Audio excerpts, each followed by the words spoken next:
빌립보서 4장 6절에서 7절까지 말씀. 찾으셨으면 한 목소리로 함께 읽겠습니다. 아무것도 염려하지 말고 다만 모든 일에 기도와 간구로 너희 구할 것을 감사함으로 하나님께 아뢰라. 그리하면 모든 지각에 뛰어난 하나님의 평강이 그리스도 예수 안에서 너희 마음과 생각을 지키시리라. 아멘. 이스라엘 백성들이 인사할 때 샬롬 그렇게 인사를 하죠. 평화, 평강이 있을지어다. 그래서 이 성경에서 평강이라고 하는 말은 꼭 필요한 것입니다. 우리 그리스도인들이 평강을 잃게 될 때 믿음의 생활을 잘 감당하기가 어렵습니다. 평강의 반대라고 하면 염려와 걱정이라고 할 수가 있을 것입니다. 예수님은 염려하지 말라고 우리에게 가르쳐 주셨습니다. 마태복음 6장 30절에서 34절에 보면 오늘 있다가 내일 아궁이에 던지는 들풀도 하나님이 이렇게 입히시거든 하물며 너희일까 보냐 믿음이 적은 자들아.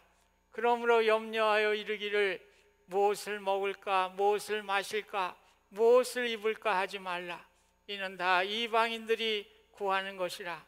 너희 하늘 아버지께서 이 모든 것이 너희에게 있어야 할 줄을 아시느니라. 그런즉 너희는 먼저 그의 나라와 그의 의를 구하라. 그리하면 이 모든 것을 너희에게 더하여 주시리라. 그러므로 내일 일을 위하여 염려하지 말라. 내일 일은 내일 염려할 것이요 한날의 괴로움은 그날의 족하니라.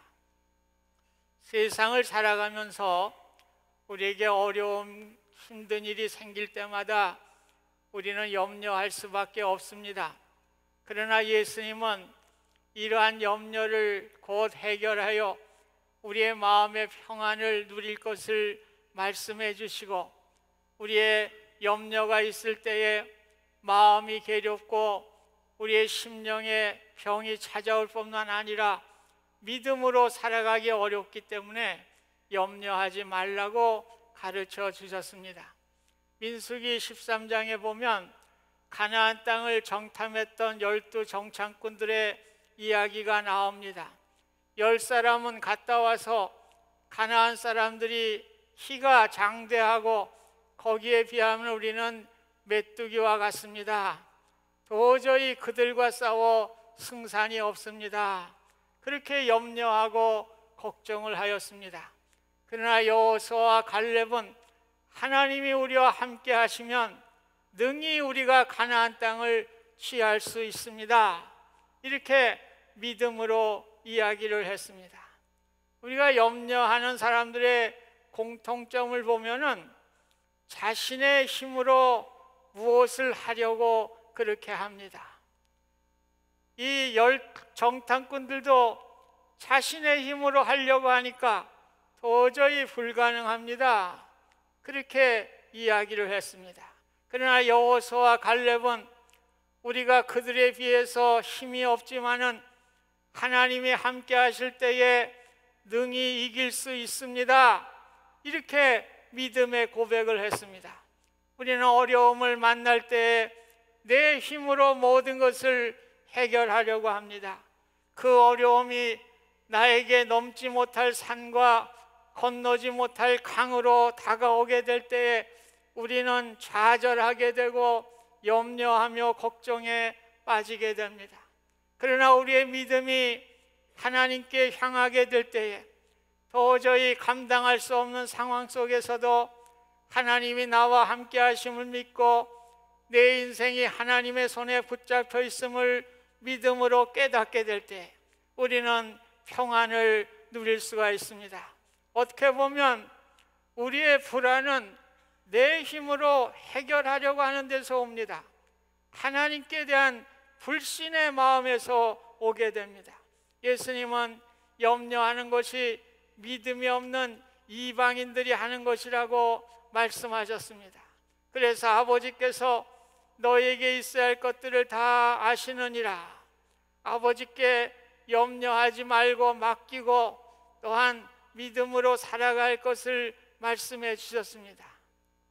우리는 아무도 나를 도와줄 사람이 없다 생각할 때에 불신앙의 모습을 갖게 되는 경우가 있습니다.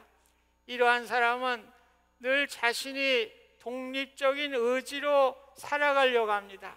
내 힘으로 모든 것을 다 해결하려고 하는 그러한 자세입니다. 그러나 나의 삶은 내 힘으로 살아가는 것이 아니라 오늘도 나를 도우시고 나의 삶을 이끄시는 하나님이 계시다고 하는 믿음을 가진 사람은 어떻습니까? 나를 의존하지 아니하고 하나님을 의존하며 살아가게 되는 것입니다. 사무엘상 17장에도 다윗과 골리앗의 이야기가 나옵니다. 골리앗은 거의 키가 3m 가깝고 거대한 창과 방패로 무장했던, 자신의 힘만 의지했던 이방인이었습니다. 그 앞에 이스라엘 백성들이 벌벌 떨고 있었습니다. 그러나 다윗은 달랐습니다. 골리앗, 너는 칼과 창과 단창으로 내게 나오거니와 나는 만군의 여호와의 이름으로 나아가노라. 여호와의 구원하심이 칼과 창에 있지 아니함을 이 무리에게 알게 하리라. 믿음으로 나갔어요. 하나님이 함께 하신다는 믿음을 갖게 될 때에 두려움과 염려 앞에서도 담대하고 평안한 마음으로 나아가게 되었습니다. 오늘 하나님의 능력이 함께 할 때 어떻게 되었습니까? 물맷돌이 골리앗 이마에 적중하게 되고 위대한 승리를 거두게 되었습니다. 내 힘만으로 살아가는 것이 아니라 하나님이 나의 삶에 개입하시고 친히 인도하신다는 믿음을 가질 때 우리는 염려를 떨쳐버릴 수가 있는 것입니다. 다시 말씀드려, 염려를 떨쳐버리고 평안으로 가는 길은 오직 주님을 의존하는 것입니다. 나를 의지하는 것이 아니고 주님을 의지하고 주님이 나의 삶을 통치하심을 믿고 나아갈 때에 우리는 평안을 얻을 수가 있습니다. 본문에서는 구체적인 평안을 얻는 방법을 말씀해 주고 있습니다. 6절에 아무것도 염려하지 말고 다만 모든 일에 기도와 간구로 너희 구할 것을 감사함으로 하나님께 아뢰라. 오늘 기도예요. 오늘 기도할 때에 우리의 염려가 물러가고 우리 마음 가운데 평안이 오게 됨을 말씀하고 있는 것입니다. 기도는 누구에게 하는 것입니까? 하나님께 드리는 것입니다. 대상이 분명합니다. 전능하신 하나님, 나보다 나를 더 잘 아시는 하나님께 나아가 기도하는 것입니다. 기도는 하나님께 나의 마음을 열어놓고 하나님과 허심탄회하게 이야기하는 교제의 시간입니다. 어떠한 거짓이나 가식도 들어갈 수가 없습니다. 오직 진솔한 마음으로 기도의 대상이신 하나님께, 신실한 하나님께 모든 것을 맡기고 의논하며 나아가는 것이 기도입니다. 오늘 기도할 때 아무것도 염려하지 말라고 그랬어요. 우리가 다른 사람들에게 나의 필요를 부탁하게 될 때 어떤 분에게는 내 부탁을 들어줄까 이렇게 의심하면서 부탁하는 경우도 있습니다. 그러나 내가 전적으로 믿는 사람에게는 아무것도 염려하지 않고 부탁합니다. 왜요? 그 사람이 내 부탁을 들어주기 때문에 그렇습니다. 그래서 염려하지 말라는 거예요. 우리 하나님께 모든 것을 의지하고 하나님께 염려하지 말고 기도하라고 말씀합니다. 우리의 기도가 하나님께 온전히 맡기고 구할 때에 요한일서 5장 15절 말씀과 같이 우리가 무엇이든지 구하는 바를 들으신 줄을 안즉 우리가 그에게 구한 그것을 얻은 줄을 또한 아느니라. 오늘 하나님께서 우리의 구하는 것을 다 아신다고 그랬습니다. 또 우리에게 구한 것을 얻게 된다고 말씀해 주셨습니다. 오늘 구한 것을 얻은 줄로 믿고 나아가게 될 때에 오늘 우리에게 평강이 임하게 되는 것입니다. 모든 일에 기도와 간구로 하나님께 아뢰 것을 말씀합니다. 모든 일이라고 하는 단어에 주목하셔야 합니다. 우리의 기도는 특별한 요구사항만 하는 것이 아니라 우리의 모든 일상생활에서 일어나는 것까지 하나님께 아뢰고 의논하며 나아가야 합니다. 진정한 부부라면 두 사람 사이의 일상생활에서 많은 대화가 이루어집니다. 사소한 일뿐만 아니라 앞으로 진행될 크고 작은 일까지도 나누게 될 때에 부부가 신뢰하게 되고 평안을 가질 수가 있습니다. 우리의 기도도 그래요. 오늘 우리가 특별한 기도만 하는 것이 아니라 우리 삶의 사소한 일까지 하나님과 의논하며 나아가게 될 때에 우리에게 진정한 평안을 얻을 수가 있는 것입니다. 또한 구하는 것, 기도하는 것을 감사함으로 아뢰라고 말씀합니다. 우리 남에게 부탁할 때 다 해줄 것을 믿는 믿음을 가질 때 결과를 보지 않고요, 고맙습니다, 땡큐 이렇게 이야기를 합니다. 결과는 나오지 않았지만 좋은 결과가 나올 것을 믿기 때문에 그렇습니다. 우리가 기도할 때 기도의 결과가 나오지 않았지만 하나님이 더 좋은 것을 주실 것을 믿고 감사함으로 하나님께 기도할 때 평강을 누릴 수가 있는 것입니다. 7절에 내려가면 모든 지각에 뛰어난 하나님의 평강이, 하나님의 평강은 우리가 가지고 있는 생각이나 지식이나 경험을 뛰어넘는 모든 지각에 뛰어난 평강입니다. 우리는 마음의 양식을 얻기 위해서 독서를 통해 평강을 얻기도 합니다. 또 자신이 좋아하는 음악을 감상하거나 좋아하는 취미 활동을 통해서 마음의 평강을 얻을 수도 있습니다. 그러나 이러한 세상적인 평강은 일시적인 것입니다. 모든 지각에 뛰어난 하나님의 평강만이 우리에게 진정한 평강을 줄 수가 있습니다.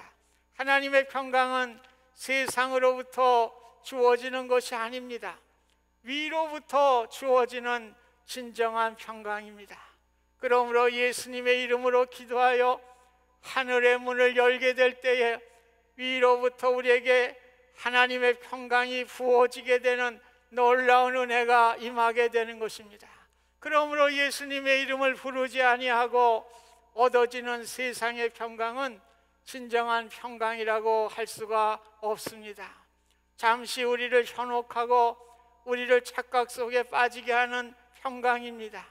여러분 가운데서도 세상에 어떤 축복을 받았다, 또 엔터테인먼트를 가지고 평강을 누릴 수 있다고 생각한다면 이것은 마귀가 심어놓은 거짓된 평강입니다.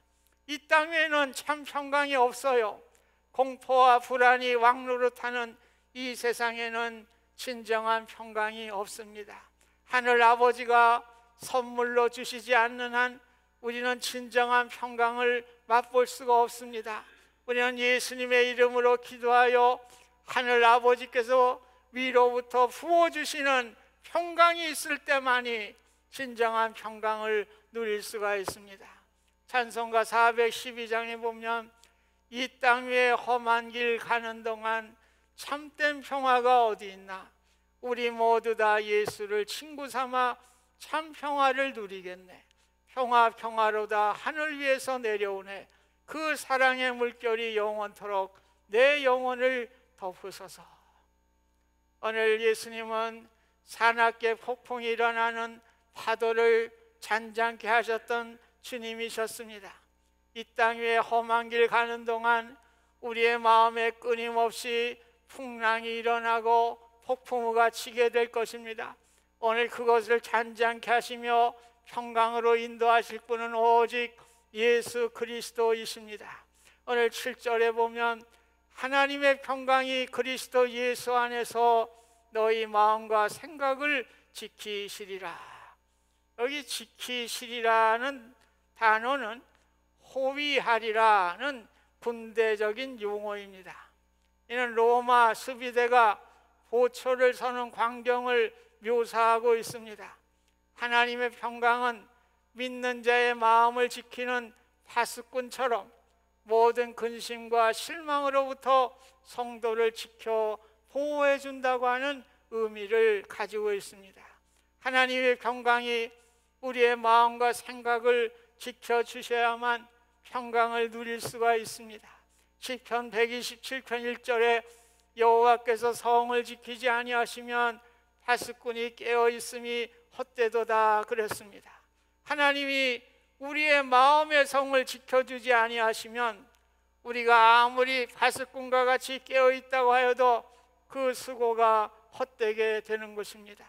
하나님의 평강이 우리의 마음을 지켜주실 때에 우리는 하나님의 평강의 보호막 안에 살게 됩니다.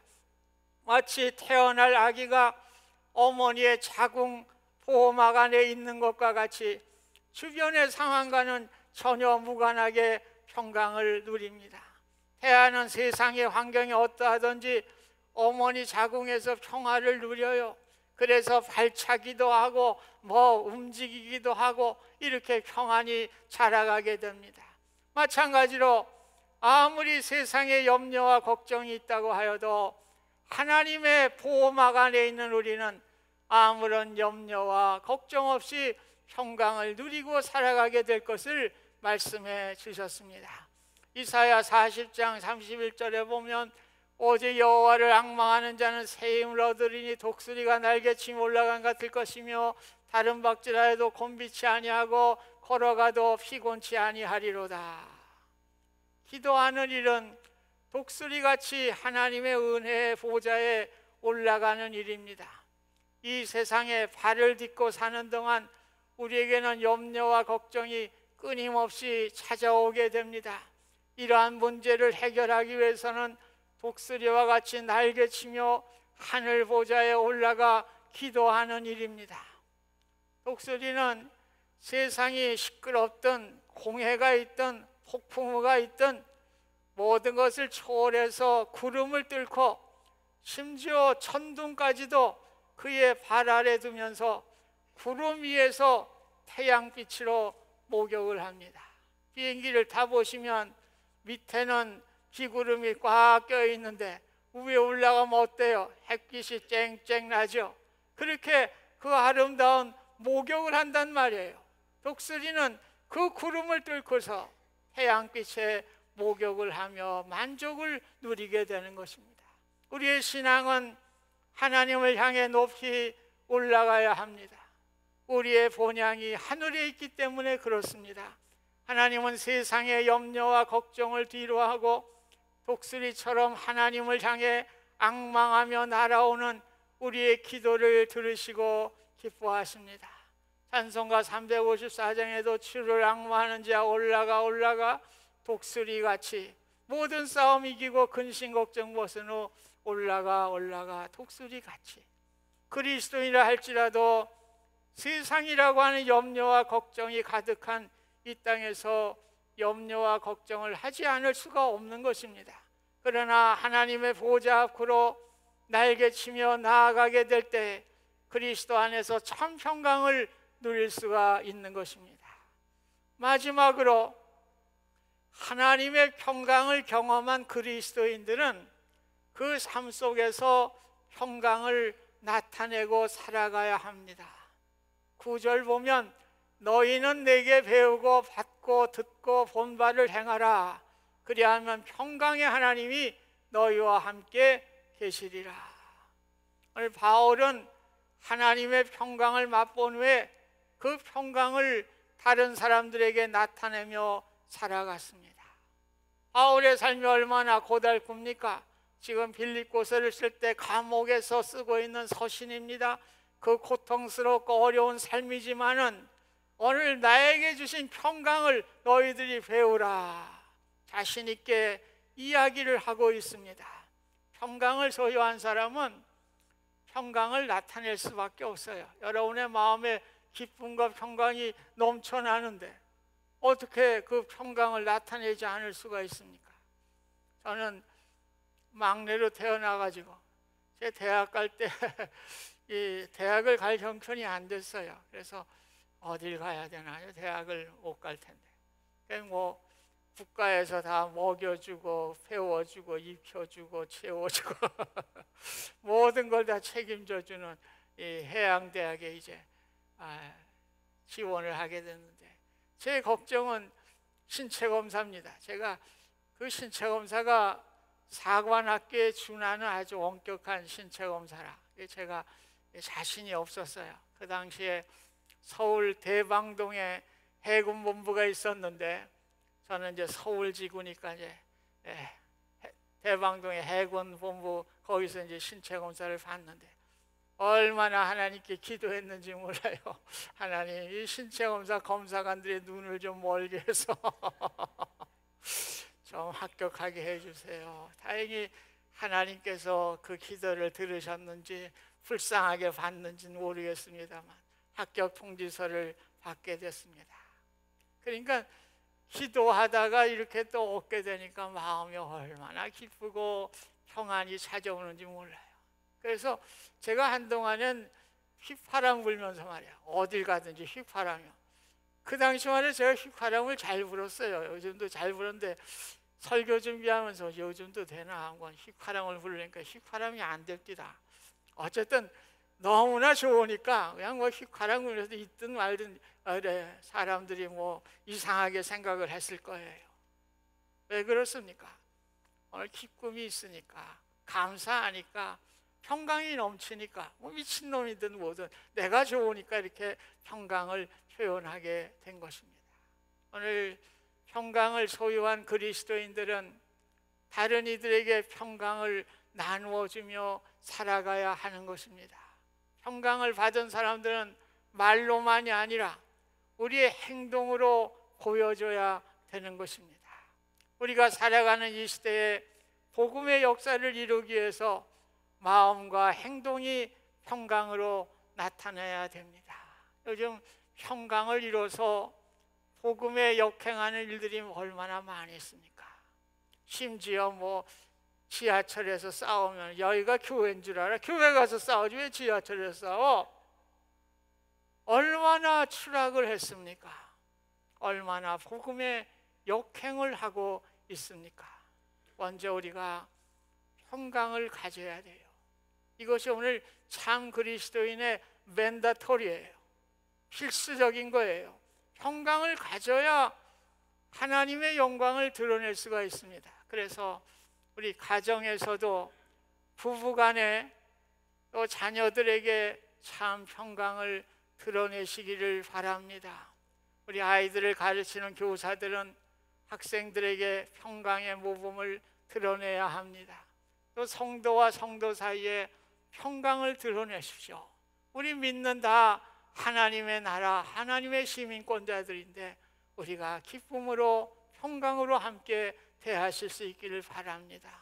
사회에서도 많은 이들에게 우리가 평강을 드러냄을 통해서 그들에게 하나님의 복음을 전할 수 있기를 간절히 소원합니다. 우리의 평강을 보게 될 때에 믿는 사람들은 다르다고 하는 존경심을 갖게 되고요, 믿음의 순수성을 보게 되고 구원의 역사가 왕성하여 복음이 확장되게 될 것입니다. 우리의 평강을 경험한다고 하면서 평강의 모습을 나타내지 못한다면 세상으로부터 멸시와 천대와 비판을 받게 될 것입니다. 평강은 한 번으로 되는 게 아니에요. 루터가 성화의 과정을 일회적이 아니라고 이야기를 했습니다. 사람이 물속에 들어가면 부력으로 또 올라와요. 그럼 또 물속으로 들어가요. 그럼 또 올라와요. 들어갔다 올라왔다. 이게 평생 반복되는 게 성화의 과정이라고 루터가 얘기를 했습니다. 평강도 마찬가지예요. 한 번 얻어진 평강이 영원할 수가 없는 것입니다. 내가 평강을 유지하기 위해서 끊임없이 하나님께 나아가 기도해야 돼요. 반복해서 하나님께 기도해야 돼요. 모든 지각에 하나님의 평강이, 뛰어난 평강이 우리에게 함께하여 주실 것입니다. 아무것도 염려하지 말고 하나님께 다 문제를 내놓고 의논하시기를 바랍니다. 하나님이 다 이루어 주실 걸 믿고 감사함으로 우리에게 기도의 시간에 나아갈 수 있기를 간절히 소원합니다. 기도는 우리의 안식 빛으로 인도하리. 앞이 캄캄할 때 기도 잊지 마시오. 이 땅의 험한 길을 가는 동안에 기도를 잊지 마시기를 바랍니다. 기도하여 내 마음에 하늘로부터 오는 평강의 보화를 갖게 되는 것입니다. 주변의 많은 사람들에게 평강의 보화를 나누어 주면서 평강의 주체가 되시기를 간절히 소원합니다. 제가 오늘 목회 서신에도 썼습니다만, 전쟁과 폐허 속에서 어두움만 이렇게 들여진 그러한 폐허 속에서 한 사람이 알비노니의 아다지오 지단조라고 하는 것을 첼로로 연주하게 될 때에 많은 이들에게 위로와 소망을 줬습니다. 그래서 타임지의 표지의 사진으로까지도 장식되게 되었습니다. 성 프란시스코는 주님의 사랑과 은혜를 깨닫고 십자가의 은혜를 깨닫고요, 오늘 십자가 보혈의 공로를 깨닫게 될 때에 그는 뭐라고 그랬습니까? 주여 나를 평화의 도구로 써주소서, 평강의 도구로 써주소서. 미움이 있는 곳에 사랑을, 상처가 있는 곳에 용서를, 분열이 있는 곳에 일치를, 의혹이 있는 곳에 믿음을, 절망이 있는 곳에 희망을, 슬픔이 있는 곳에 기쁨을 갖게 하소서.